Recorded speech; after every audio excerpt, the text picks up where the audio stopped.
शुरुआत किए जाए आज के लेक्चर की। ये इंटरवल के बाद की पिक्चर है जहाँ पे हम अभी देखेंगे इलेक्ट्रिकल सर्किट्स। ठीक है, अभी तक क्या हुआ है वो तो बहुत कुछ हुआ है अभी। कितनी बार हम वो रिवाइज करें। ठीक है, बस कल के लेक्चर में आते हैं, थोड़ा झांक कर देखते हैं कल के लेक्चर में क्या हुआ है। क्या गुल खिलाया हमने कल के लेक्चर में। हमने कंडक्टर्स देखा, ग्राफ देखा, कुछ क्वेश्चंस। ये तो यहाँ से स्टार्ट होगा। ग्राफ की बात की, ओमिक कंडक्टर का ग्राफ स्ट्रेट लाइन आती है क्योंकि V is directly proportional to I होता है। ठीक है, V is equal to I R से R इज अ कांस्टेंट। अगर dV बाई डी आई के फॉर्म में लिखोगे तो स्लोप कांस्टेंट आएगा। So if you draw a graph between current versus potential difference for ohmic conductors, the graph will be a straight line which indicates, जैसे जैसे potential difference बढ़ाओगे current बढ़ेगा।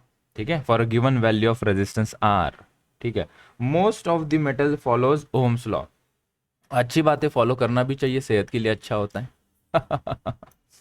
Non ohmic conductors क्या होते हैं जो ohms का law follow नहीं करते, जैसे कि सेमीकंडक्टर है, उसका ग्राफ कुछ इस प्रकार से दिखता है, कर्व्ड शेप का ग्राफ होता है। वो देखेंगे हम सेमीकंडक्टर में क्या होता है ब्रेकडाउन वोल्टेज, क्या होता है नी वोल्टेज।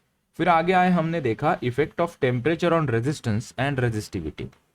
ठीक है, तो जैसे जैसे हम टेम्परेचर कम करेंगे 55 से 27, 27 से 0 डिग्री करेंगे तो कोलिजन कम होगा, कोलिजन कम होगा तो झगड़ा कम होगा, झगड़ा कम होता पीस ऑफ माइंड, तो रेजिस्टेंस कम होगा, ड्रिफ्ट वेलोसिटी बढ़ेगी और स्मूथ करंट फ्लो होगा। सो टेम्परेचर घटाने से करंट के अंदर जो रेजिस्टेंस है, अपोजिंग एंटिटी है, वो कम हो जाएगी।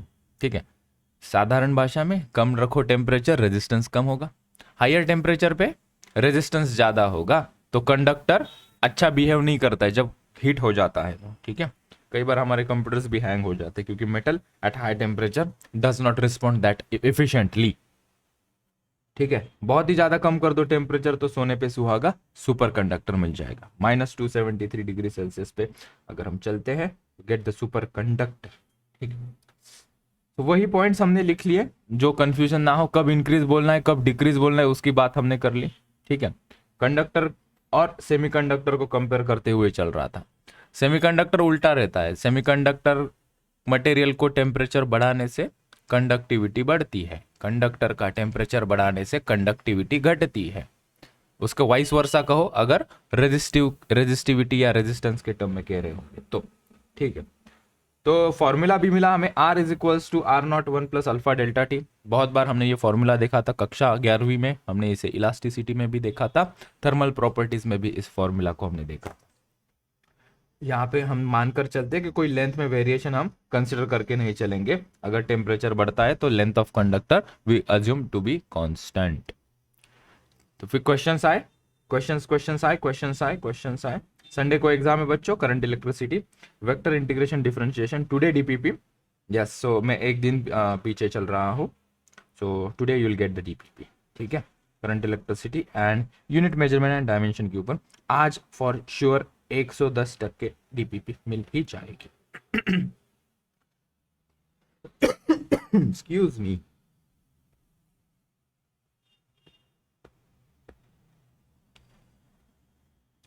चला, तो पार्ट 2, इंटरवल के बाद। इंटरवल के बाद ये टॉपिक क्या कहता है, टॉपिक में हमने हेडिंग लगाया सर्किट, सर्किट सिंबल या सर्किट सिंबल जिसे कहते हैं, circuit symbol of A resistance, of A resistance. ठीक है, अच्छा, तो सर्किट सिंबल ऑफ रेजिस्टेंस हमें निकालना है क्या। ओके, मैं मेरे कलर को सेट कर दूं यहाँ पर, आ जाओ। हम अभी तक ये बता रहे थे कि एक कंडक्टर होता है, कंडक्टर को बैटरी लगाने से महाभारत छिड़ जाता है, अंदर करंट फ्लो होने लगते हैं, आक्रमण, सभी इलेक्ट्रॉन्स एक डायरेक्शन में फ्लो होने लगते हैं। ठीक है, this is positive terminal, this is negative terminal, this is A, this is B. हमें एक प्रॉपर्टी इसकी देखनी है इस टॉपिक पर। सेकंड पार्ट में इसकी एक ही प्रॉपर्टी हम देखेंगे, इसके अंदर इसका रेजिस्टेंस कितना है। ये वायर है, ठीक है, वायर अपोज करेगा करंट को, सभी लोग अपोज करते हैं, चेंज को सभी लोग अपोज करते हैं। जैसे इनर्शिया देखा था हमने, इनर्शिया अपोजिशन होता है मोशन में, ठीक है, वैसे ही रेजिस्टेंस अपोजिशन होता है करंट फ्लो में। जैसे स्पीड ब्रेकर होता है हमारे गाड़ी के मोशन में, वैसे ही रेजिस्टेंस अपोजिशन होता है करंट में। बस बस समझ गए बच्चे, ठीक है। रेजिस्टेंस और एक जगह पे होता है, बैटरी के पास भी होता है। बैटरी,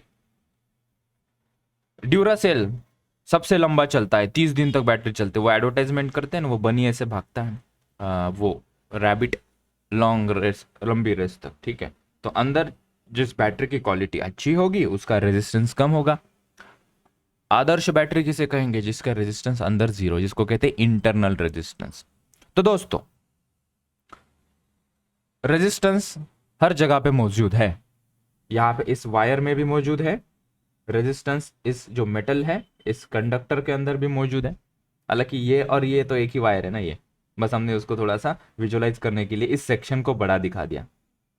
ये भी तो वही वायर है जो बैटरी को कनेक्ट कर रही है, राइट। अच्छा, तो हम सबसे पहले ना जो वायर होगी, वायर के अंदर जो भी रेजिस्टेंस होगा, मतलब जिसके अंदर करंट फ्लो हो रहा है वायर के अंदर, ठीक है, उसका रेजिस्टेंस की हम बात करेंगे। तो इस डायग्राम को हम अभी से रिप्लेस कर देंगे इस सिंबॉलिकल रिप्रेजेंटेशन से, जो सभी लोग फैमिलियर हैं, ठीक है। इस प्रकार से जिगजैग जिगजैग जिगजैग जिगजैग, ठीक है। और बैटरी का सिंबल ये ऑलरेडी हमने मेंशन कर दिया है, ठीक है। सो अभी सिंबॉलिकल रिप्रेजेंटेशन हम करेंगे ताकि टाइम भी सेव हो जाता है और जल्दी जल्दी चीजें सिग्निफाई भी हो जाती हैं। तो ये जो वायर है इसका रेजिस्टेंस कितना है, मानते हैं आर है, तो वो वैल्यू हम आर ऊपर लिखेंगे कि अगर इसके वैल्यू निकाल दी 5 ओम का रेजिस्टेंस है तो यहाँ पे 5 ओम लिखेंगे, मेक सेंस, ठीक है। बैटरी का जो पोटेंशियल डिफरेंस होगा वो हम वी से दिखाएंगे, ठीक है। पोटेंशियल डिफरेंस हम वी से दिखाएंगे, ठीक है। सो यहाँ पे प्लस और यहाँ पे माइनस दिखाते, दैट्स फॉर श्योर। प्लस मतलब पॉजिटिव टर्मिनल से कनेक्टेड है ये एंड, माइनस मतलब negative terminal battery is connected to this end, ठीक है। तो हम जनरली यहाँ पे दिखाते हैं कि potential difference across this resistance create हुआ। बच्चों ध्यान देना, ये लेक्चर जरूरी है, स्टार्टिंग की ये बातें ना बहुत जरूरी है। सभी लोग नींद से खुल जाओ, नींद में होंगे तो यहाँ वहाँ भटक रहे होंगे तो पूरा कॉन्सेंट्रेट करके ये सुन लो। तो बैटरी पोटेंशियल डिफरेंस क्रिएट करते, तो हम यहाँ पे जनरली लिखते हैं ये अगर ए है, ये अगर बी एंड है, ठीक है। तो यहाँ पे हम कहते हैं कि यहाँ से जो पॉजिटिव टर्मिनल कनेक्टेड है, तो ये एंड पे, ये जो एंड है जो रेजिस्टेंस के लेफ्ट हैंड साइड में जो लगा हुआ है वहां पे पोटेंशियल ए है और यहाँ पे पोटेंशियल बी है, ठीक है। सो ये रेजिस्टेंस के अक्रॉस कितना पोटेंशियल डिफरेंस है अगर कोई पूछेगा तो हम लिखेंगे V A minus V B, V A minus V B is the potential difference, ठीक है। और एक बात मुझे बताओ, करंट कहां से कहां फ्लो होता है? Higher potential to lower potential या लोअर टू हायर? मतलब सीधी सीधी ये बात है, ये एनालॉजी उसको बहुत सूट होती है, ठीक है। ये दो पानी की बोतलें हैं, इसके अंदर बहुत ज़्यादा पानी है, ठीक है। इधर मैंने ऐसा स्ट्रॉ लगा दिया, इधर इतना सा ही पानी है, ठीक है। ये ए है, ये बी है, ठीक है। किसका पोटेंशियल ज़्यादा है? तुम कहोगे ए का पोटेंशियल ज़्यादा है, बी का कम है। तो पानी कहाँ से कहाँ फ्लो होगा? ए से बी की तरफ, जिसका पोटेंशियल ज़्यादा है मतलब यहाँ पे पानी ज़्यादा है, यहाँ से यहाँ फ्लो होगा, ठीक है।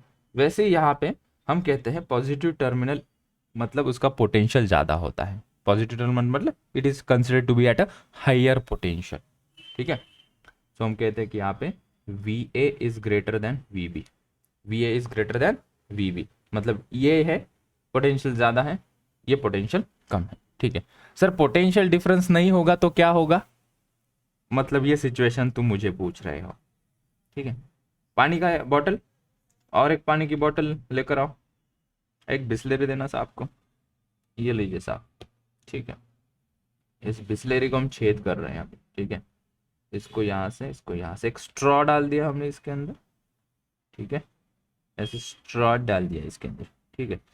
इसके अंदर पानी पानी हो गई ही ये स्ट्रॉ, ठीक है। ये पूरा भरा हुआ है, ठीक है, और ये भी पूरा भरा हुआ है, ठीक है।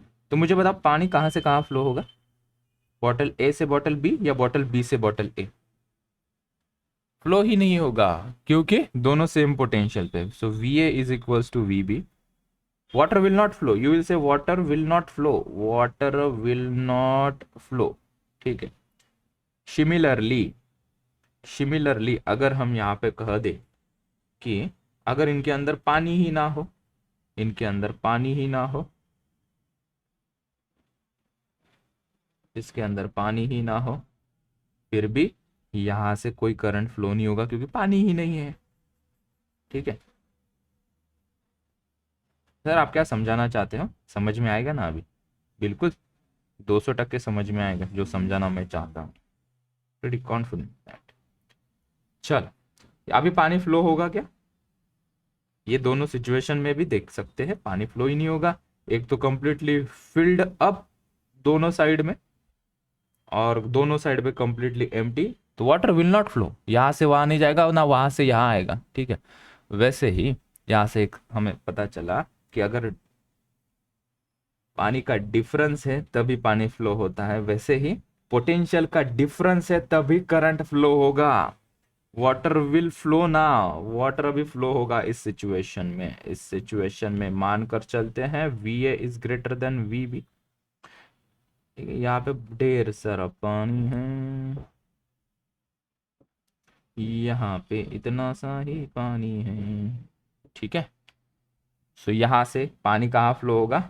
ए से बी की तरफ, ठीक है। ये पहले ही बात हो चुकी है। So when there is a potential difference, ठीक है, तभी पानी फ्लो होगा। वैसे ही यहाँ पे पोटेंशियल डिफरेंस बैटरी क्रिएट करती है, जानबूझकर क्रिएट करना पड़ेगा ना बैटरी को पोटेंशियल डिफरेंस, ठीक है। कैसे पोटेंशियल डिफरेंस क्रिएट करेगी?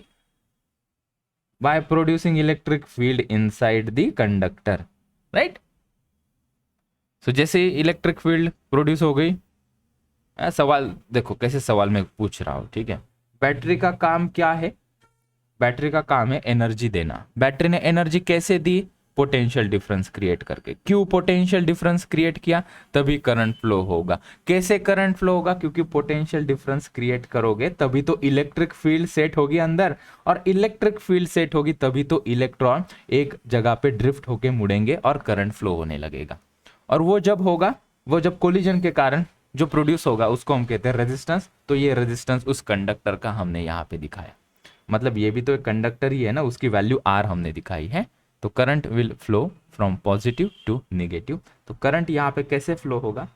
यहाँ से यहाँ जाएगा, यहाँ से यहाँ जाएगा, और ये करंट इस प्रकार से फ्लो होगा, ठीक है। तो करंट कब तक फ्लो होगा? जब तक बैटरी पोटेंशियल डिफरेंस प्रोड्यूस कर रही है, मतलब जब तक बैटरी के अंदर एनर्जी है, वो एनर्जी वो इलेक्ट्रिक फील्ड क्रिएट करने में डाल रही है, तब तक करंट फ्लो होगा। बैटरी कंप्लीटली डेड हो गई, इसका मतलब है it is a no longer producing the electric field inside the conductor, ठीक है। बात आई समझ में? ठीक।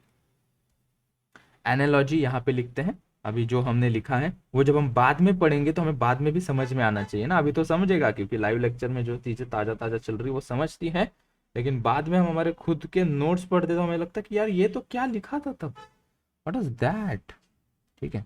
तो इसको हम कहते हैं analogy, analogy to understand. Sir आप ना दूसरा कलर लो, ठीक है।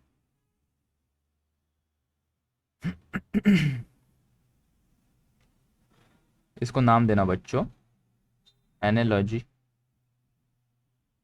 To understand potential difference and current flow, ठीक है। हाँ, इतना पढ़ने से फिर खुद ब खुद समझ जाओगे, ठीक है। और हमारे एरिया में इन आवर टेरिटरी गले में खिंच खिंच, जस्ट अ सेकेंड, हाँ ये हमारा एरिया, यहाँ पे लिखे current flows, current flows from higher potential, higher potential to lower potential, ठीक है। Battery supplies energy, battery creates potential difference. Potential difference causes electric field. Due to electric field, current flows. Current flows. ठीक है, yes. तो हमें कोई confusion नहीं होना चाहिए अभी से आगे कि करंट कैसे फ्लो होता है। और छोटे भाई बहन घर पे होंगे तो उनको भी समझाओ, उनकी स्टैंडर्ड 10 में या स्टैंडर्ड 9 में ये सभी सिलेबस है। ठीक है, तो उनको कहीं ट्यूशन मत लगाओ, तुम खुद ही उनको समझाओ। लास्ट वाला नहीं दिख रहा है, देखो ना फिर, अभी दिख रहा है। तो घर पे अपने छोटे भाई बहन रहेंगे ना 8 9 10th में, उनको मैथ्स और उनको साइंस तुम खुद सिखाओ, उसका तुम्हें एडवांटेज है। उनको समझे या ना समझे, लेकिन तुम्हारी अंडरस्टैंडिंग बढ़ेगी। When you explain to someone, फिर तुम्हें पता चलेगा कि हाँ मुझे कितना समझ में आया है। ठीक है, सो अगर तुम्हें खुद को टेस्ट करना है कि तुम्हारी कॉन्सेप्ट क्लियर है या नहीं, तुम्हारे छोटे भाई बहन को समझाओ। ठीक है, इतनी सिंपल भाषा में समझाओ कि वो कह दे कि क्या मान गए भैया, तू तो बहुत होशियार है। चलो लिख लो जल्दी, फिर आगे बढ़ते हैं।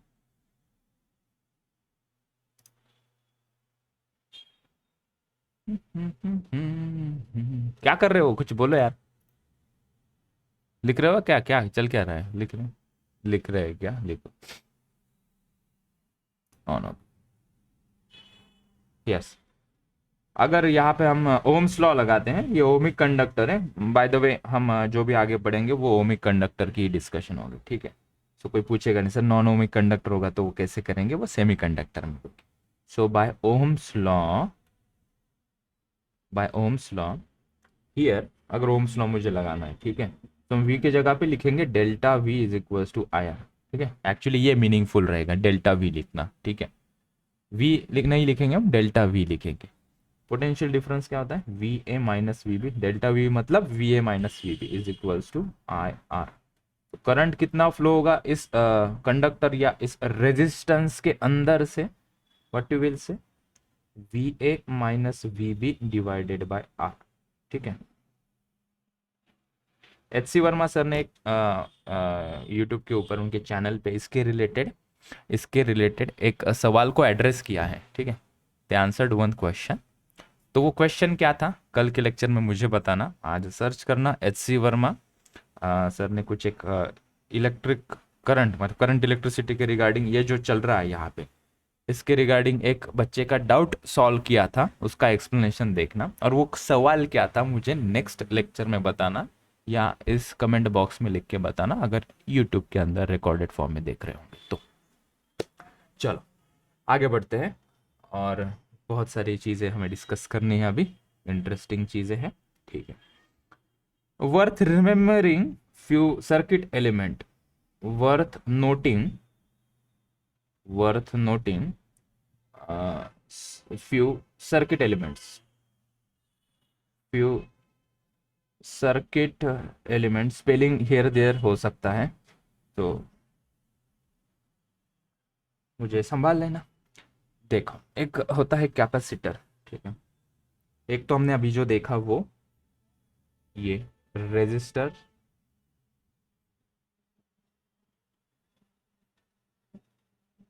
ये बैटरी।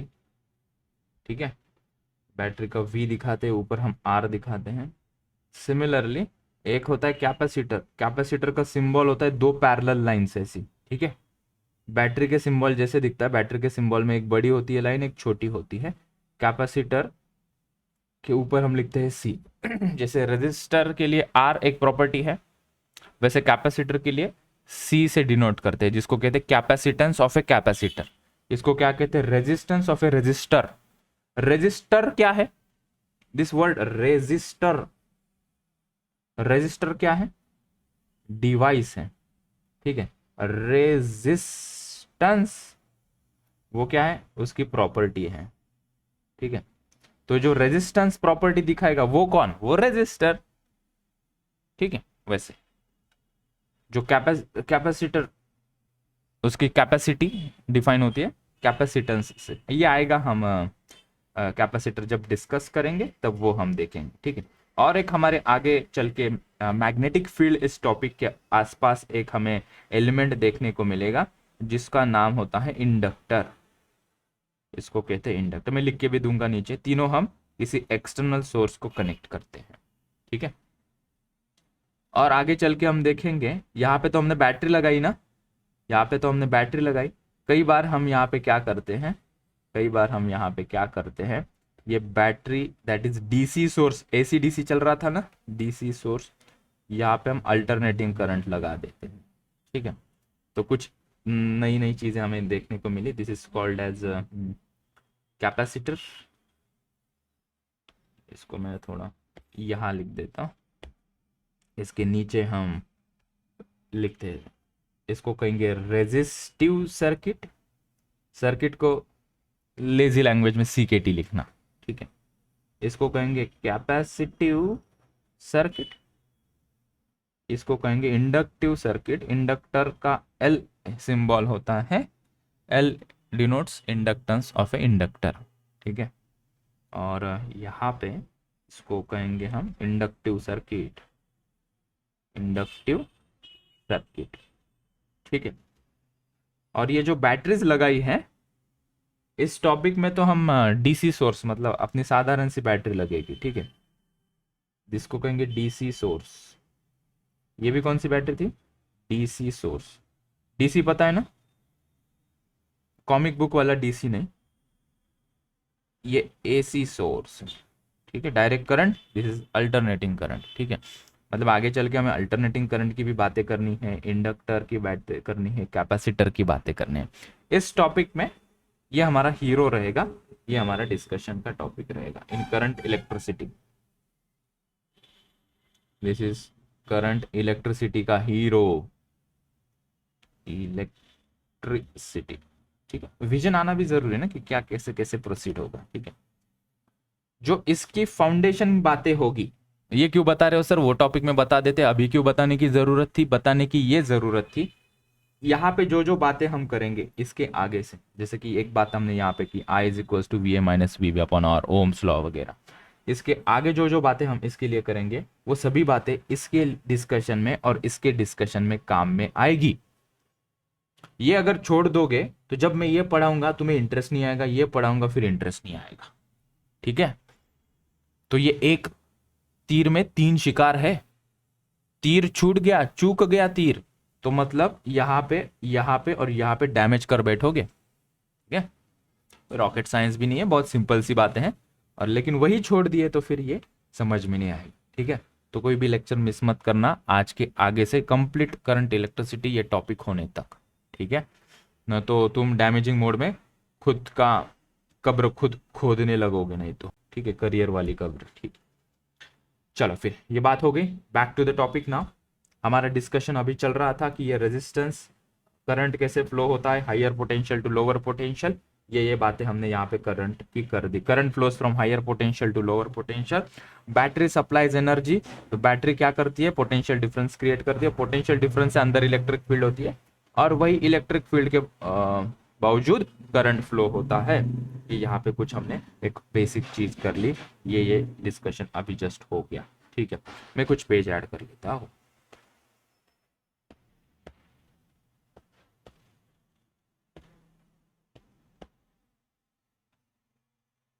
ठीक है, चलो एक हेडिंग लगाओ। अभी अभी इसके रिलेटेड छोटी छोटी बातें हैं जो बैटरी की रिलेटेड, जो बैटरी लगा रहे हैं ना हम, डायरेक्ट सोर्स, बैटरी कहना वर्ड ठीक नहीं है, जो एनर्जी सोर्स है उसके रिलेटेड हम बात कर रहे हैं, ठीक है।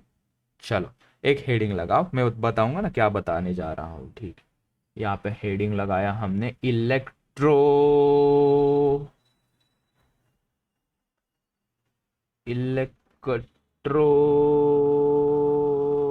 फोर्स, इलेक्ट्रोमोटिव फोर्स, ये पढ़ा होगा किसी ने, EMF, इसी का शॉर्ट फॉर्म होता है, इलेक्ट्रोमोटिव फोर्स का शॉर्ट फॉर्म होता है EMF। कोई मुझे बता सकता है what is EMF? Let's write down what is electromotive force. दो चार पॉइंट्स वो खुद ब खुद सेल्फ एक्सप्लेनेटरी क्लियर कर देंगे क्या है। Any device which can continuously supply energy to flow current in electrical circuit are called electromotive force. ये कोई फोर्स नहीं है, नाम में इसके फोर्स है बस, बाकी काम में कोई फोर्स नहीं है। इसके काम से वो एनर्जी सप्लाई करता है, ठीक है, कोई भी एक डिवाइस। ये तो बहुत ही ऊपर से हमने देखी गई, इसकी डेफिनेशन लिखी है, ठीक है। और अंदर थोड़ा सा झाक झाक के अंदर चलते हैं। such devices that is EMFs, electromotive forces, क्या करते हैं ये? मतलब बैटरी की बात चल रही है, EMF मतलब बैटरी की बात चल रही है। सच डिवाइसेस मतलब बैटरी, नॉट ओनली बैटरी, बहुत सारे जो एनर्जी सप्लाइंग डिवाइस है, लेकिन हम लेकर चलते कि चल बैटरी, विजुअलाइज किया battery. Such devices transform from non electrical form, FORM form, to electrical form, ठीक है। दैट इज मतलब क्या है? बैटरी। फॉर एग्जाम्पल ऐसे लिखो, for example battery non electrical form to electrical form, मतलब बैटरी क्या करती है? ये क्या करती है? केमिकल एनर्जी, बैटरी के अंदर कौन सी एनर्जी स्टोर होती है? केमिकल एनर्जी को हमें दे देती है वो to electrical energy, electrical energy, ठीक है। बैटरी की क्षमता क्या होती है? ज्यादा से ज्यादा 10 वोल्ट, चल 50 वोल्ट एक्सेट्रा, इतनी कैपेसिटी होती है बैटरी की। सो जो डिवाइसेस 10 वोल्ट के पोटेंशियल डिफरेंस से करंट जितना फ्लो होता है उससे राजी हो जाते हैं, या मतलब उनका काम चल जाता है, वहां पे हम बैटरी यूज करते हैं। जैसे कि remote, wireless keyboard, wireless mouse, ठीक है, battery operated device. You got the idea, you got the point, ठीक है। बैटरी के अंदर क्या होता है? Chemical energy which converts into electrical energy, ठीक है। क्या बस बैटरी होती है क्या? जनरेटर भी होता है, हमने देखा, जो डीजल से चलता है। डग डग डग डग डीजल डालो, लाइट चली जाती है, तो शोरूम में वगैरह, बाहर बड़े बड़े इंडस्ट्री में वगैरह उसका यूज करते हैं, ठीक है। अनदर एग्जाम्पल हम यहाँ पे लिख रहे हैं, ठीक है। जनरेटर, जनरेटर जनरेटर क्या करता है? नॉन इलेक्ट्रिकल फॉर्म की कौन सी एनर्जी होती है जनरेटर के अंदर? पिस्टन होता है, ऊपर नीचे मूव होता है, that is mechanical energy. So we are converting mechanical energy, ये इंट्रोडक्टरी पार्ट है इसका, टू इलेक्ट्रिकल एनर्जी, बराबर है। अच्छा, क्या अंतर है बैटरी और जनरेटर में? अरे बैटरी तो बहुत पावरफुल है, जमीन आसमान का अंतर है। इसका पोटेंशियल डिफरेंस करने का जो मैग्नीट्यूड है वो 100 वोल्ट, 500 वोल्ट, 1000 वोल्ट वगैरह, ठीक है। तो ज्यादा क्षमता की एनर्जी सप्लाई करनी है, AC चलाना है, कोई बड़े बड़े शोरूम के अंदर सेंट्रलाइज्ड AC चलाना है, डिवाइसेस बड़े बड़े चलाने हैं लाइट जाने के बाद, so you use the generator, ठीक है। ओके, आगे आते हैं। फिर अभी EMF तो देख लिया, अच्छी वाली डेफिनेशन भी जान लेते हैं EMF की क्या होती है। तो हमने यहाँ पे पॉइंट लिखा, EMF तो हम इससे लिखेंगे, this term, potential difference term थी ना, फिर EMF की क्या जरूरत पड़ी? Voltage is the unit of potential difference as well as EMF। तो दोनों में अंतर क्या है पोटेंशियल डिफरेंस और EMF में? देखते हैं इस पॉइंट के थ्रू। This term is used to represent the open circuit, open circuit potential difference across the device terminals. है क्या कॉम्प्लिकेटेड सी डेफिनेशन है यार, सिंपलीफाई करते हैं इस डेफिनेशन को एग्जाम्पल के द्वारा। किसके द्वारा? एग्जाम्पल के द्वारा।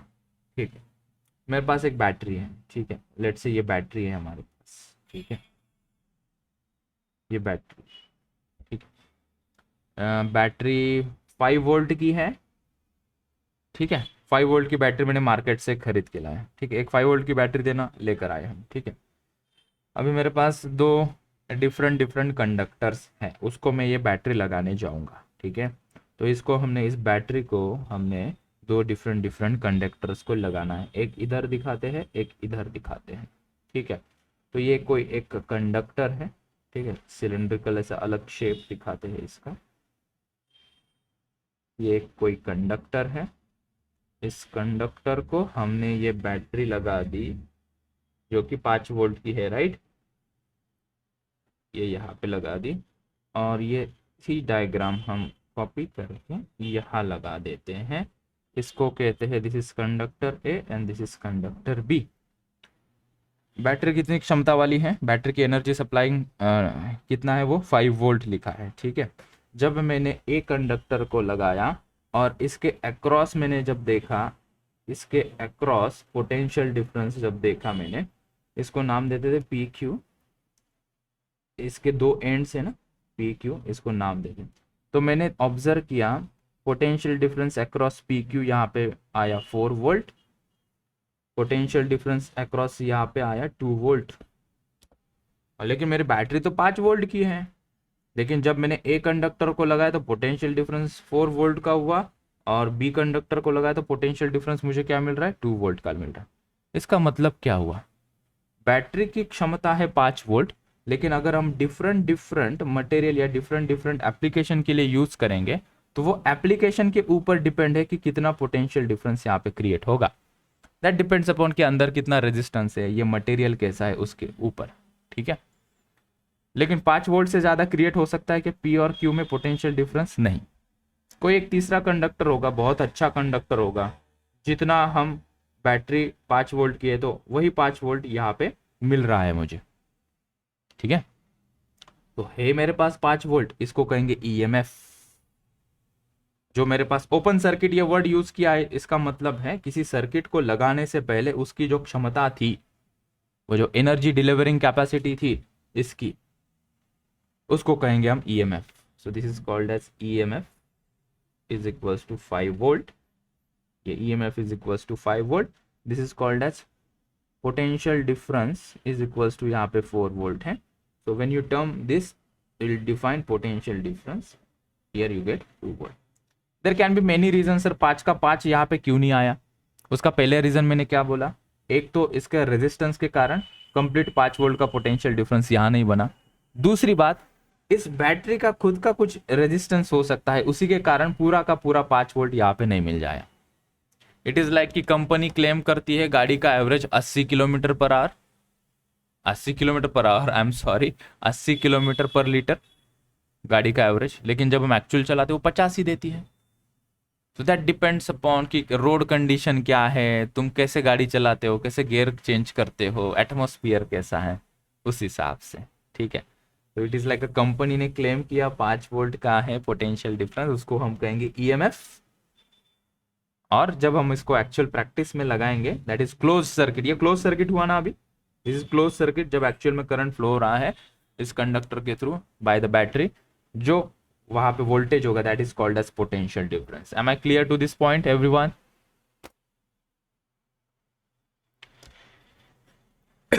अरे यार, सो गए बच्चे? बढ़िया, सो जाओ फिर। अरे क्लियर है क्या ये पॉइंट? क्लियर है ये पॉइंट? ये हो गए, ठीक है। और इसका यूनिट क्या है वो भी नीचे लिख लेते हैं। इसका यूनिट क्या होता है? वोल्ट, ठीक है। इसके नीचे यहाँ पे पोटेंशियल डिफरेंस इसकी हम डेफिनेशन लिखेंगे बाद में, इसकी थोड़ी सी जगह, 2 लाइन वाली जगह छोड़ दो इसको, ठीक है। रिवाइज कल के लेक्चर में करवाऊंगा तब ये लिख के दूंगा यहाँ, ठीक है। अभी तो ओरली मैंने बोल दी। आगे बढ़ते हैं, हमें हमें बहुत सारी चीजें करनी है, एक जगह पे अटक के बैठेंगे तो कैसे चलेगा।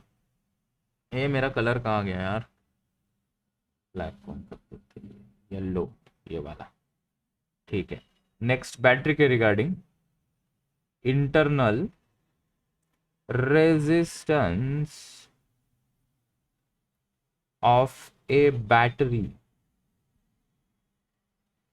Internal resistance of A battery, ठीक है। स्पेसिफिकली हम बैटरी की बात करेंगे अभी से। सो व्हाट इज बैटरी, वो एक पिक्चर आई थी ना, टार्जन, जो चश्मे पहनते हैं उनको ऐसे बैटरी बैटरी चिढ़ाते थे, ठीक है। तो जो चश्मे पहनते हैं उनको बैटरी चिढ़ाते हैं, तो गुस्सा आता है मेरे को बैटरी। सो बैटरी क्या होती है, battery actually transforms the energy, battery is called as transform, भाई तो मैं भी एक बैटरी हूँ, मैं भी चश्मा पहनता हूँ। So I am transforming chemical energy, battery क्या होती है, transforms chemical energy to electrical energy, energy, ठीक है। अच्छा सर, ठीक, ओके। एक्चुअल में होता क्या है, एक्चुअल में हमने किसी रेजिस्टर को, मतलब किसी कंडक्टर को बैटरी लगा दी, ठीक है। तो ये बैटरी के अंदर भी कुछ रेजिस्टेंस होता है, तो वो जो रेजिस्टेंस बैटरी के अंदर होता है वो हम यहाँ दिखाएंगे। बैटरी के पास ये बैटरी है जिसका पोटेंशियल डिफरेंस V है, या EMF V दिखाया है हमने। बैटरी का इंटरनल रेजिस्टेंस हम स्मॉल r से दिखाएंगे, और जो हमारा कंडक्टर है उसका रेजिस्टेंस हम कैपिटल R से दिखाएंगे, ठीक है। और ये जो मैंने लिखा है इसको क्या कहा मैंने अभी, इसको मैंने कहा internal resistance of A battery, ठीक है। ये कैपिटल R क्या है, this is resistance of a wire, बराबर, राइट। अच्छा, फिर क्या है internal resistance of a battery, वो ये है मतलब क्या है, ये है मतलब क्या है, internal internal resistance, internal resistance. Hand writing clear है क्या बच्चों, दिख रही ना हैंड राइटिंग, बड़ी निकालना है कुछ और, हाँ। Internal resistance of A battery is a resistance, is a resistance offered by the chemical composition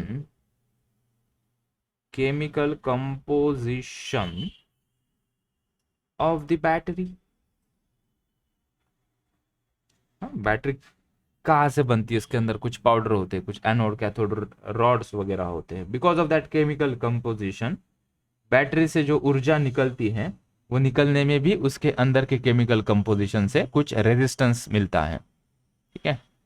तो उसी के कारण कई बार 5 वोल्ट की बैटरी पूरी की पूरी 5 वोल्ट क्षमता प्रोवाइड नहीं कर सकती, क्योंकि उसका खुद का कुछ इंटरनल रेजिस्टेंस होता है। तो अगर बैटरी का क्लेम है कि वो 5 वोल्ट का EMF है, तो एक्चुअल में 5 वोल्ट से थोड़ा कम ही रहेगा, क्योंकि कुछ ना कुछ इंटरनल रेजिस्टेंस होता ही होता है, ठीक है।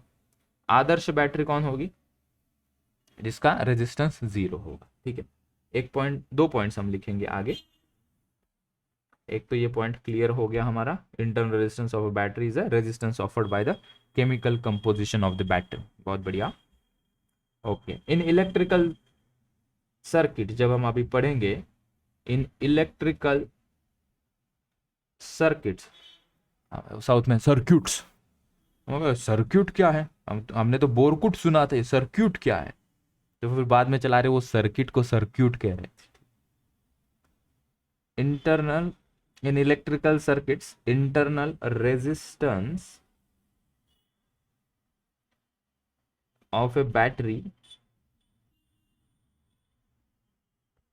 is taken in series with battery EMF, battery EMF, ठीक है।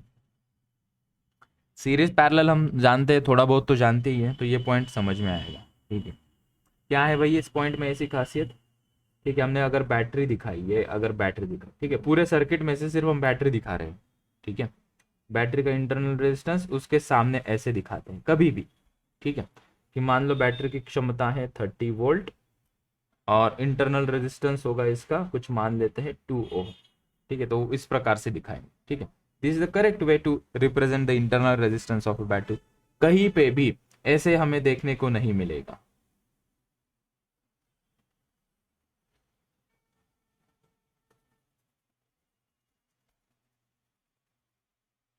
ये 30 वोल्ट है और ये 2 ओम, ठीक है, ये ऐसा नहीं दिखाते।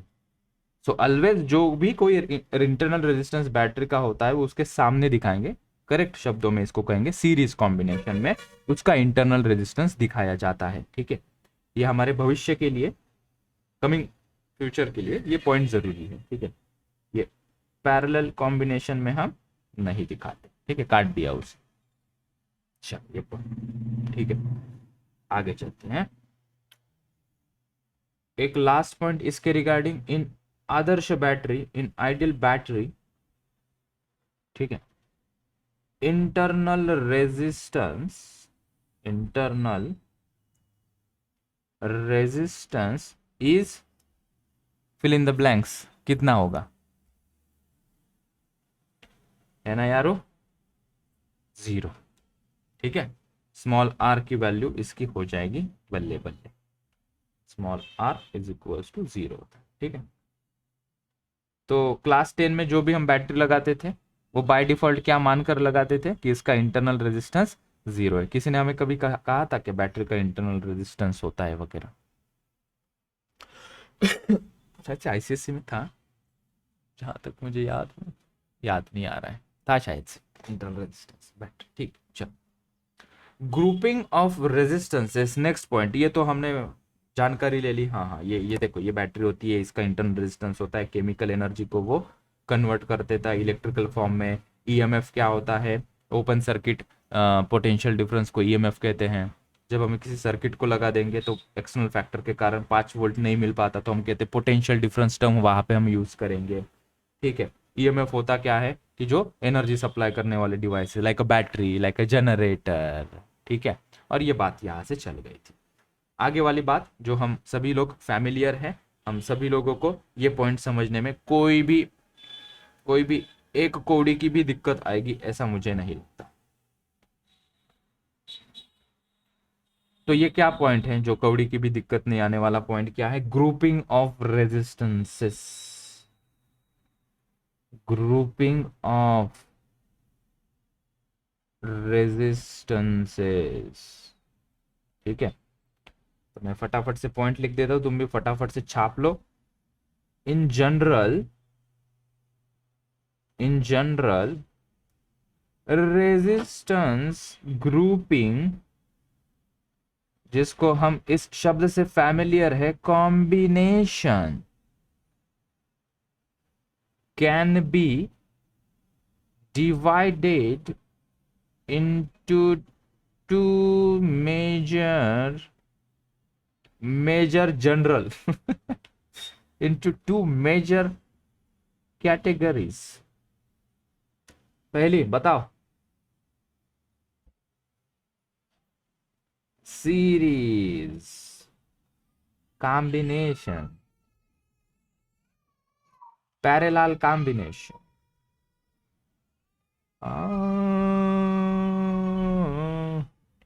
ठीक है, ये दो कॉम्बिनेशन से हम वाकिफ है सभी लोग, सीरीज पैरेलल कॉम्बिनेशन। ये हमारा एक जमाने में फेवरेट होता था, R1+R2 कर देना, आंसर निकल आ जाता था, मस्त बढ़िया से 2-2 मार्क्स मिल जाते थे, ठीक है। तो उसके लिए हमने एक टर्म डिफाइन की थी ना, एक नाम था उसका इक्विवेलेंट रेजिस्टेंस। हम कहते कि सीरीज का इक्विवेलेंट बता R1+R2, पैरेलल का बता 1/R1+1/R2 equals to 1/R equal, ऐसा कुछ हम कहते थे छोटे बच्चे जब हम थे, ठीक है। अभी तो बड़े हो गए हम। इक्विवेलेंट रेजिस्टेंसेस, इतने बड़े हो गए ऐसे सींग आ गए, हम किसी का नहीं सुनते अब, ठीक है। सर सर आप प्रवचन की तरफ जा रहे हो? हाँ सर, नहीं नहीं नहीं, इधर ही हूँ। For a given group of resistances, if all resistances if all resistances are replaced by a single resistance in which all the electrical properties, मतलब बुक वाली डेफिनेशन लिख के दे रहे हो सर आप, all the electrical properties regarding the group remains the same, then this single resistance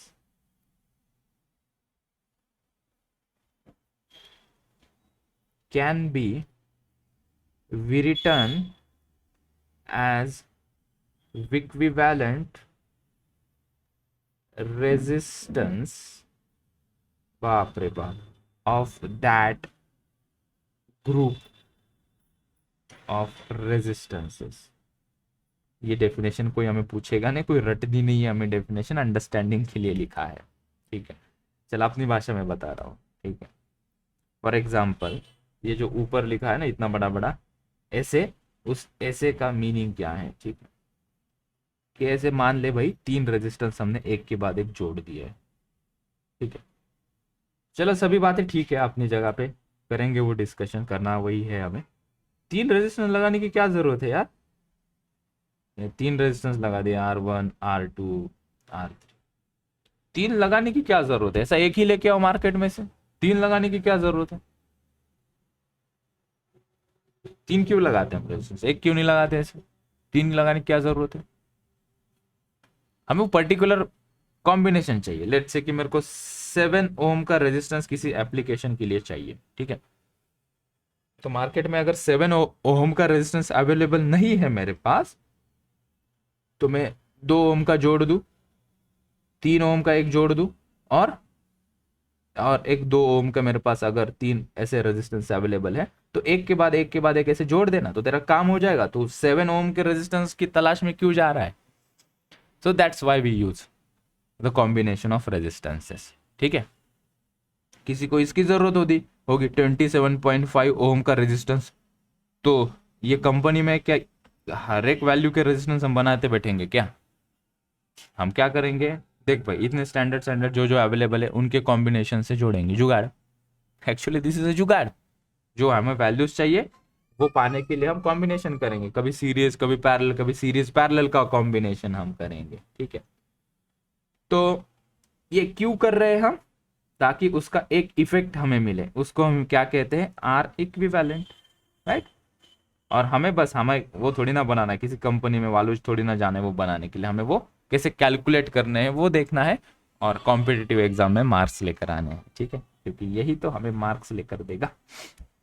और एक example देखते हैं, अगर इससे बात नहीं बन रही है, जो डिजायर्ड वैल्यू हमें चाहिए वो नहीं मिल रही है, तो तुम्हारे पास दूसरा तरीका है, बहुत सारे तरीके हैं वैसे, एक हम एग्जाम्पल के तौर पर ले रहे हैं इसे, एक रेजिस्टेंस, ठीक है, ऐसे लगा दे फिर, ठीक है, ये ऐसे लगा देंगे और ये ऐसे लगा, ठीक है। तो ये तीनों कैसे हुए, पैरेलल में, और ये इसका कॉम्बिनेशन इसके साथ कैसा है, सीरीज में है, ठीक है। ऐसा खेला होगा ना हमने बचपन में, अरे वो मतलब पढ़ा होगा ऐसे, ठीक है। लेट्स से ये R1 है, ये R2 है, ये R3 है, ये R4 है, तो इनको जोड़ने से क्या वैल्यू ऑफ रेजिस्टेंस हमें मिल रहा है, उसको हम कहते हैं equivalent resistance, as simple as that. ये जो बैटरी लगाई है, ठीक है, ओके। तो दो तरीके होते हैं, एक तो सीरीज कॉम्बिनेशन होता है और एक पैरेलल कॉम्बिनेशन होता है। हर एक के अपने अपने मायने हैं।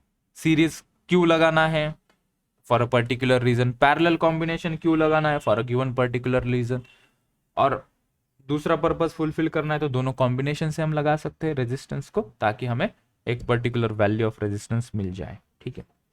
क्वेश्चन किस किस प्रकार से पूछेंगे अभी ये समझ लो।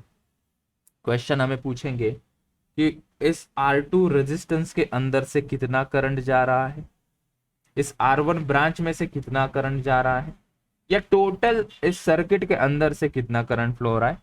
इस प्रकार के क्वेश्चन पूछेंगे। या पूछेंगे कि इस R2 के अक्रॉस पोटेंशियल डिफरेंस कितना है।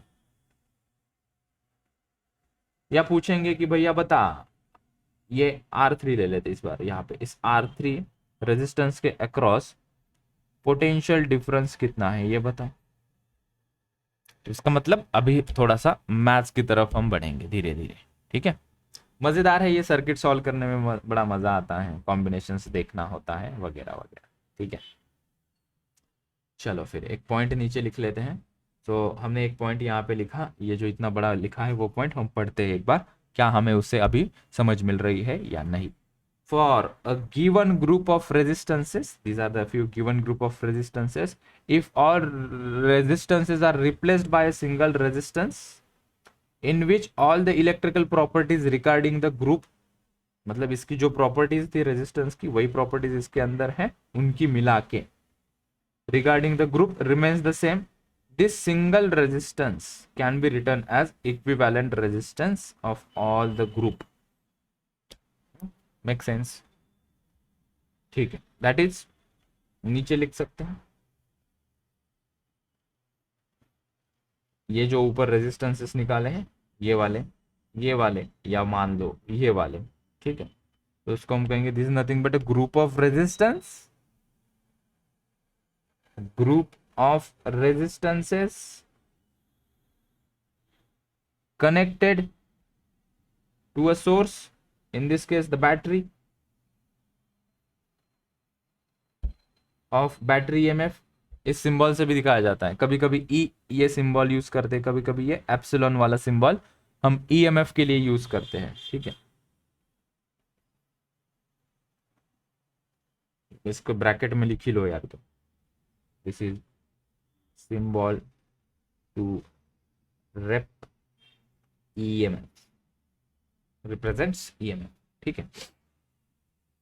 राइट। तो ये पॉजिटिव टर्मिनल, ये नेगेटिव टर्मिनल, ये ए एंड, ये बी एंड। ठीक है। तो इसी को हम क्या लिखते हैं, इसी को हम इस प्रकार से लिखते हैं ना, बहुत सारे ग्रुप ऑफ रेजिस्टेंस होंगे तो हम इसको आर इक्विवेलेंट से डिफाइन करते हैं ऐसे। ठीक है। यहाँ से करंट फ्लो होगा ना, बैटरी लगाओगे तो करंट नहीं जाएगा कि इसके अंदर से, तो क्या कर रहे हो यार, करंट जाएगा नहीं जाएगा, बैटरी लगा दो। ठीक है। आर इक्विवेलेंट फाइंड आउट कैसे करेंगे, ओम्स लॉ है ना हमारे पास, V is equals to I R. ठीक है। तो V is equals to I R को V की जगह पे हम EMF गिवन है तो E लिखेंगे, इज इक्वल्स टू करंट जो फ्लो हो रहा है वो I, कहाँ से करंट फ्लो हो रहा है, इससे, जो हम लिखेंगे R इक्विवेलेंट। तो R इक्विवेलेंट को हम लिख सकते हैं ना EMF अपॉन करंट I। ठीक है। सबसे बेसिक कॉन्सेप्ट, इस प्रकार से ओम्स लॉ लगा सकते हैं हम किसी भी सर्किट को, इक्विवेलेंट इसका निकाल लो। ठीक है। कोई पूछेगा कि करंट कितना है सर्किट में से, तो भाई ये ले तू, ऐसे लगा, ऐसे बोल सकते हैं। ठीक है। कोई कहेगा कितने बैटरी लगा दी, इसके लिए कितने EMF की लगाई, तू ऐसे कर दे, जैसे चाहिए वैसे हम उसको घुमा सकते हैं कि नहीं, एक ओम्स लॉ को यूजिंग ओम्स लॉ। ऊपर थोड़ा सा स्टेटमेंट डाल दे ऐसे, यूजिंग ओम्स लॉ। ठीक है। सिंपलेस्ट मिनिमलिस्टिक कॉन्सेप्ट ये हमने पढ़ी अभी, ये लगा सकते हैं हम। ठीक है। ओके। तो अभी सीरीज पैरेलल कल के लेक्चर में शुरुआत करते हैं, एक लेक्चर में वो पूरा खत्म कर देंगे हम, सीरीज पैरेलल कॉम्बिनेशन और सिमेट्री, और दो तीन कुछ टेक्निक्स हमारे पास होते हैं जहां से हम इक्विवेलेंट रेजिस्टेंस कैलकुलेट करते हैं। ठीक है। सो बच्चों आज के लेक्चर में इतना ही। जय हिंद जय महाराष्ट्र।